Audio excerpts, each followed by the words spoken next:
Anda masih bersama kami, Mas Jaka. Kita akan dengarkan dulu pendapat dari pengamat politik, Direktur Eksekutif Indikator, Burhanuddin Muhtadi yang sudah terhubung lewat saluran telepon. Mas Burhan, selamat pagi.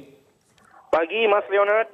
Ya, Mas Burhan, pertanyaan pertama saya begini. Kalau kita lihat yang terjadi di Kongres Partai Amanat Nasional, ada lempar-lempar kursi, itu kita masih bisa bilang itu adalah cara berpolitik yang sehat, yang beradab, atau memang sudah tidak sehat?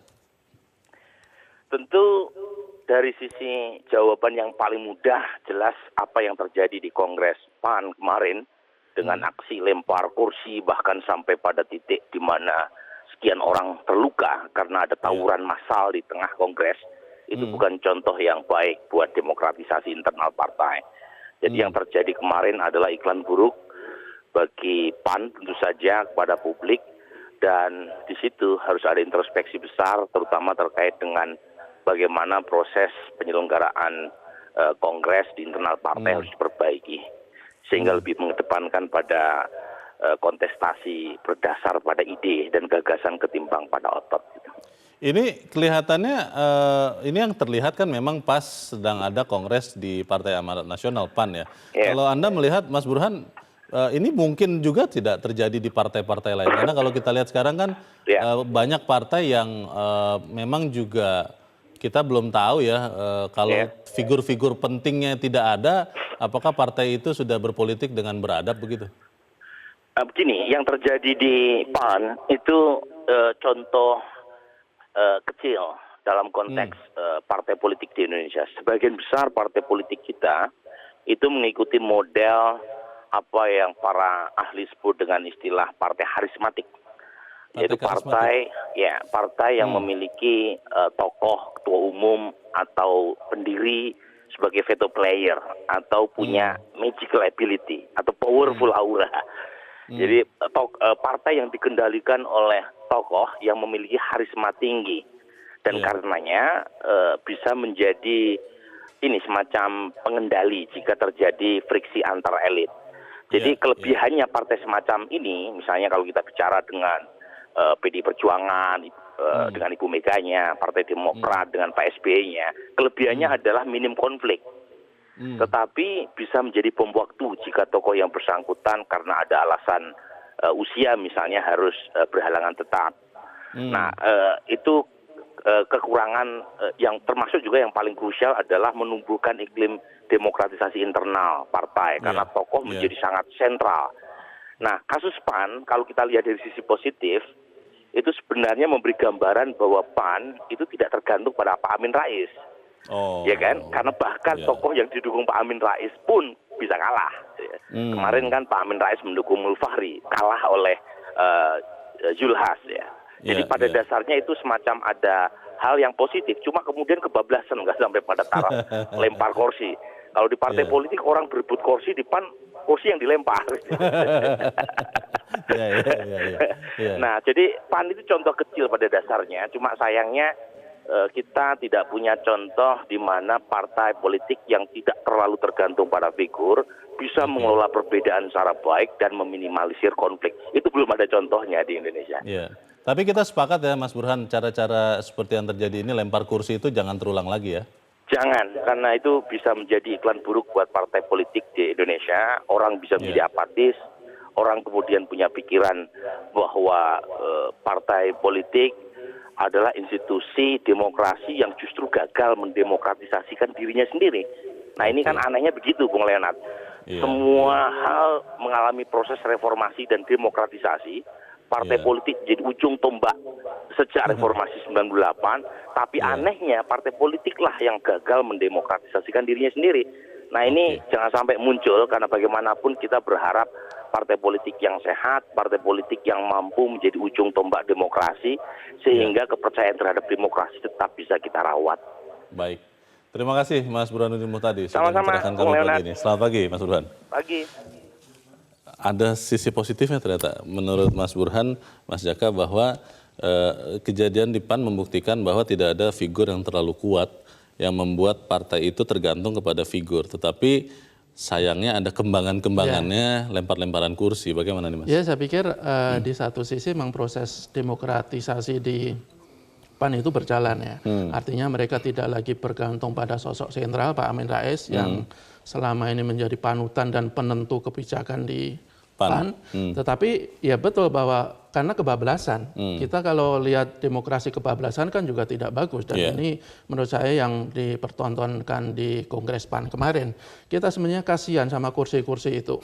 Mereka yang tidak tahu apa-apa dilempar, dibanting. Tetapi kita lebih kasihan kepada rakyat. Kenapa? Karena mereka disuguhi tontonan yang justru betul-betul tidak menunjukkan sebuah kedewasaan dalam berpolitik. Kita berkali-kali elit-elit partai politik meminta rakyat itu untuk bersikap dewasa dalam berpolitik, tetapi mereka justru bersifat kekanak-kanakan. Inilah yang ditunjukkan dalam proses kongres di PAN kemarin, dan saya setuju ini tidak hanya terjadi di PAN sebenarnya, tapi juga ada di beberapa partai lain, mungkin skalanya yang agak berbeda. Saya pikir ini sebuah langkah mundur, langkah yang tidak bagus buat perkembangan demokrasi, karena demokrasi itu kan ada kalau ada partai politik. Kalau tidak ada partai politik, tidak ada demokrasi. Jadi kalau ketika partai politik menunjukkan proses-proses yang justru mencederai demokrasi, ya kita khawatir itu akan berpengaruh buruk terhadap demokrasi kita ke depan. Tren kemunduran kalau kita bisa katakan ya di partai politik ini, apakah memang hanya terjadi di Indonesia atau memang ini tren di dunia? Karena tadi Mas Jaka sudah sempat sebut kan, Donald Trump saja di Amerika Serikat, negara yang katanya paling maju demokrasinya sampai sekarang, itu mulai mempertontonkan hal-hal yang juga sebenarnya tidak beradab, walaupun tidak sampai lempar kursi. Apakah ini zaman yang katanya post-truth itu yang membuat orang juga tidak peduli dengan peradaban di demokrasi di dalam partai, atau seperti apa, Mas? Ya kalau saya pikir kalau di luar negeri ya, khususnya di Amerika, mereka lebih karena figur ya, figur Donald Trump, tapi secara demokrasi mereka masih bisa menunjukkan kelasnya. Partai-partai politik, dua partai politik masih betul-betul menjaga adab demokrasi. Karena ada figur Trump aja yang merusak sebenarnya. Anomali. Anomali. Tetapi kalau di kita sebagian partai politik itu masih belum menunjukkan kedewasaannya. Dalam arti begini, selain dalam salah satu indikator kenapa partai politik belum dewasa itu kan karena gagal mengelola konflik internal. Ada beberapa partai politik yang justru memaksa dalam tanda kutip negara ikut campur dalam konflik internal, karena mereka tidak bisa menuntaskan secara internal. Kemudian juga tidak bisa mengelola konflik dengan cara-cara yang intelek, tapi justru menunjukkan emosional mereka seperti kemarin di Kongres PAN. Saya pikir ini yang menjadi catatan buruk bagi partai politik kita. Jangan-jangan rakyat tidak heran, tidak kaget, tidak sedih dengan keadaan kemarin karena jangan-jangan selama ini juga sudah melihat hal seperti itu ya, bahkan lebih buruk dari itu. Tapi kita akan dengarkan nanti pendapat dari pemirsa selepas jeda. Mas Jaka dan pemirsa tetap bersama kami, Editorial Media Indonesia segera kembali.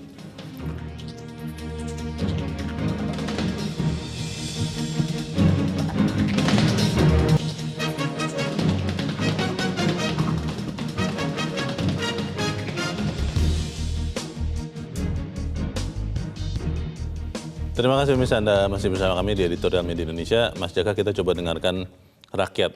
Jangan-jangan sudah tidak heran lagi dengan apa yang terjadi ini ya. Kita sudah tersambung dengan pemirsa Metro TV di Tenggarong, Kalimantan Timur. Ada Pak Yohanes. Pak Yohanes, selamat pagi Pak. Selamat pagi, Editorial Media Indonesia.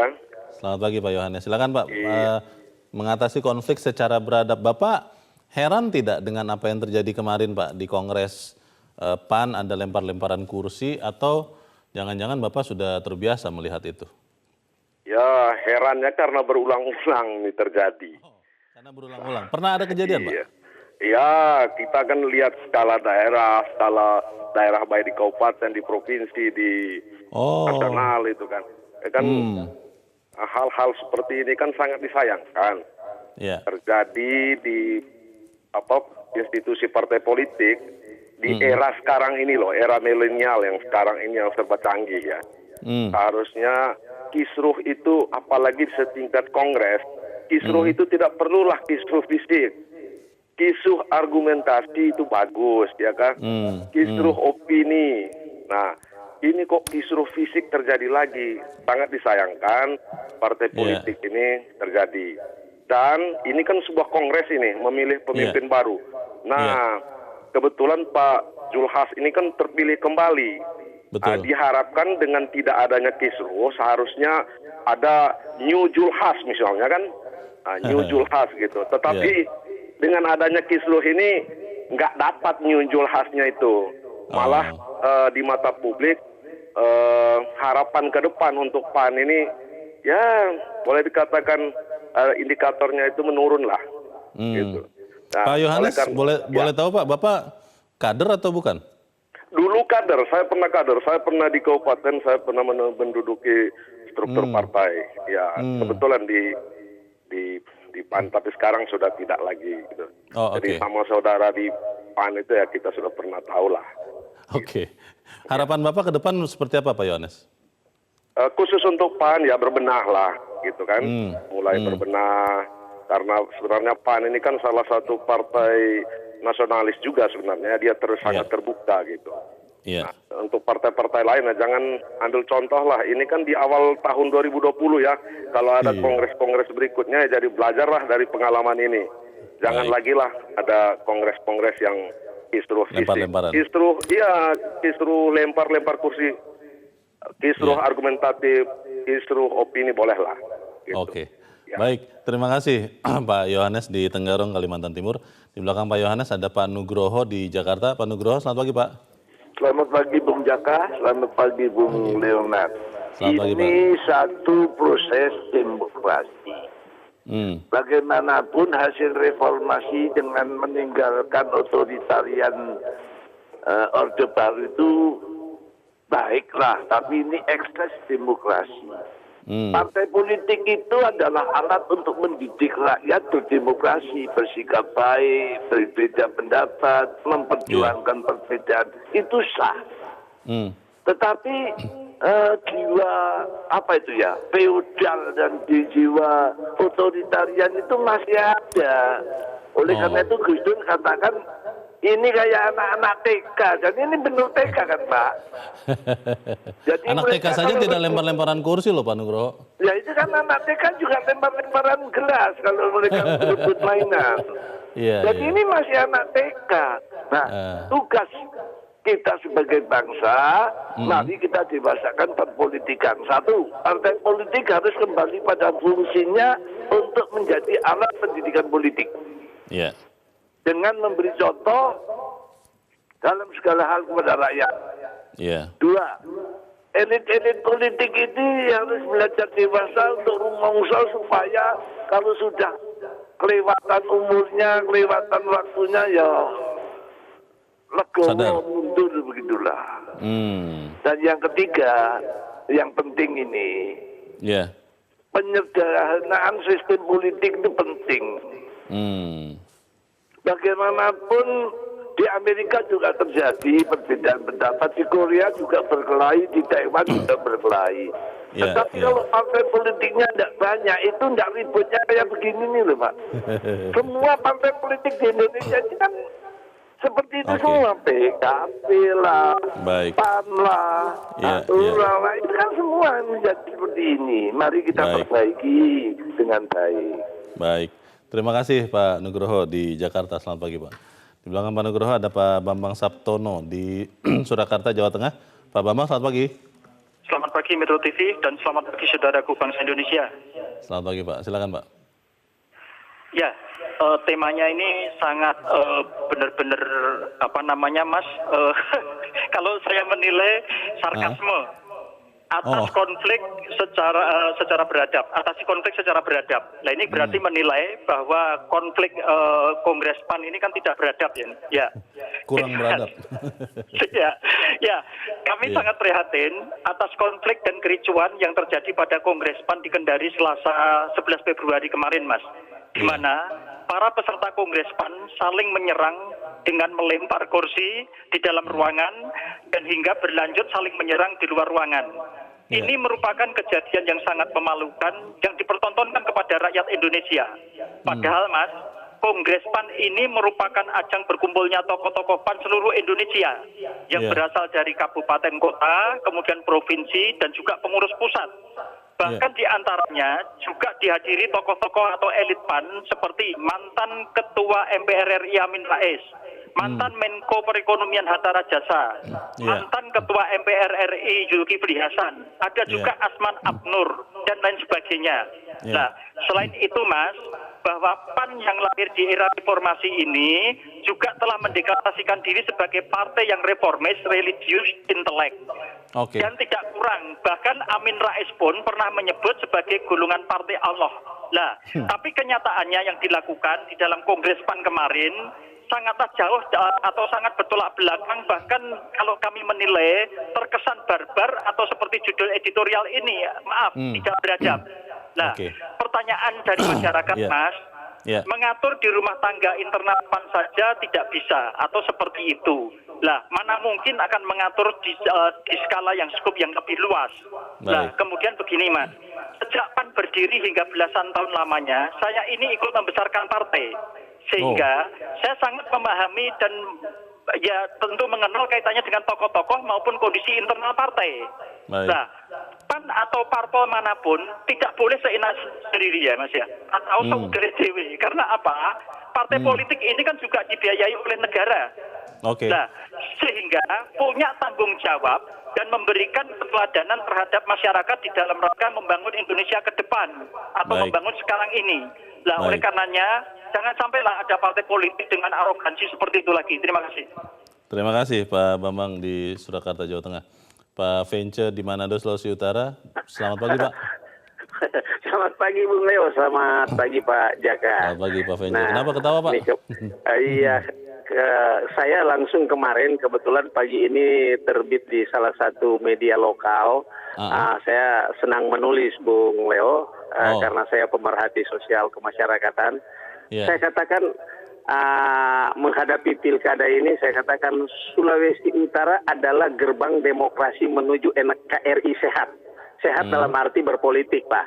Tapi yang jadi pertanyaan saya dengan topik judul ini, wah ini sebetulnya Bung Leo, kalau Bung Leo tanya ini kaget. Saya nggak kaget Bung Leo. Karena dari zamannya reformasi sudah begitu partai-partai politik kita. Tapi yang ingin saya tekankan di sini Pak Jaka, coba kita buka Undang-Undang Nomor 2 Tahun 2011 Pasal 15. Di sana dikatakan, kalau bukan Pasal 15 atau Pasal 16, Leo dikatakan partai politik adalah sarana partisipasi baik anggota partai maupun masyarakat dalam konteks penyelenggaraan pemerintahan dan penyelenggaraan politik. Iya kan? Nah, artinya bahwa saya sangat setuju kalau kita kait-kaitkan dengan salah satu partai politik di Indonesia yang melakukan pendidikan politik, yaitu Nasdem. Nah, ini yang menerjemahkan bahwa pendidikan politik itu harus hadir di tengah-tengah partai politik itu, sehingga akan muncul kader-kader yang nantinya bisa mereka dialokasikan sebagai kepala daerah nanti, dialokasikan sebagai anggota dewan nanti. Nah, mereka memahami dengan tepat apa arti politik itu sendiri. Nah, kalau sekarang kan tidak ada pendidikan partai politik. Padahal saya setuju dengan Pak Sabtono tadi bahwa sebetulnya kita rakyat juga harus mempresur partai politik, karena partai politik itu dia akan mendapatkan pembinaan anggaran partai politiknya dari APBN. Nah, ini sebetulnya harus dipertanggungjawabkan. Itu saja barangkali Bung Leo. Terima kasih. Selamat pagi. Selamat pagi, terima kasih Pak Vence di Manado, Sulawesi Utara. Kita akan bahas pendapat para pemirsa selepas jeda. Mas Jaka dan pemirsa tetap bersama kami, Editorial Media Indonesia segera kembali.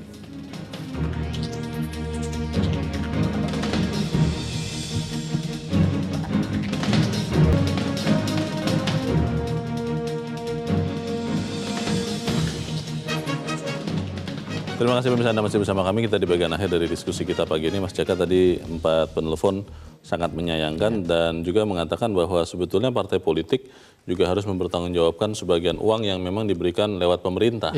Bagaimana Mas? Ya, saya pikir kan partai politik emang dibiayai oleh negara ya, bahkan jumlahnya juga naik kan, dari tadinya 108 rupiah per suara sekarang menjadi 1.000 sekian gitu. Artinya bahwa sebenarnya kepedulian negara untuk membesarkan partai politik itu kan patut kita apresiasi. Artinya kita juga menuntut partai politik harus betul-betul menjawab kepedulian itu dengan dengan cara-cara yang serius untuk menunjukkan bahwa mereka semakin berkualitas. Salah satu fungsi partai politik kan adalah memberikan pendidikan politik. Pendidikan politik apa? Pendidikan politik agar rakyat itu betul-betul dewasa dalam berpolitik. Tetapi kalau kita lihat selama ini kan yang dilakukan partai politik kan masih jauh dari yang kita harapkan. Soal pendidikan politik misalnya contoh terbaru kemarin di Kongres PAN. Sebelum-sebelumnya juga banyak sekali praktek-praktek yang dilakukan oleh partai politik atau paling tidak kader-kader politik yang justru mencederai fungsi pendidikan politik. Artinya apa? Ketika partai-partai politik itu justru menunjukkan sikap-sikap yang kontraproduktif, yaitu adalah pendidikan politik yang buruk. Kalau kita lihat hasil survei beberapa lembaga survei itu kan menunjukkan bahwa tingkat kepercayaan publik terhadap partai politik kan selalu yang termasuk yang terendah. Terakhir 2019 Agustus itu hanya 53% tingkat kepercayaan publik terhadap partai politik. Jauh lebih rendah dibandingkan pada KPK yang hampir 90%. Bahkan menurut Carta Politika hanya 32%. Menurut LIPI itu juga sangat rendah. Padahal tingkat kepercayaan publik terhadap demokrasi itu sudah sangat bagus. Artinya berbanding terbalik ketika rakyat sangat yakin dengan demokrasi, tetapi mereka semakin menjauh dengan partai politik. Ada beberapa penyebab misalnya, paling tidak ada 3, karena banyak yang kader politik yang terjerat korupsi. Kemudian jika dia gagal menunjukkan kinerjanya. Kemudian juga tidak bisa melakukan pendekatan secara emosional terhadap publik. Dan terakhir kemarin di Kongres itu, bagaimana dia mempertaruhkan emosional bukan dengan akal, bukan dengan intelektual, ketika dia harus menghadapi konflik. Itu yang saya pikir akan semakin membuat rakyat agak menjauh dengan partai politik. Saya pikir ini tidak bisa kita biarkan. Partai politik harus melakukan introspeksi secara serius, tidak hanya PAN tentu saja, tapi juga seluruh partai politik, sehingga partai politik itu betul-betul menjadi kepercayaan rakyat untuk membangun demokrasi.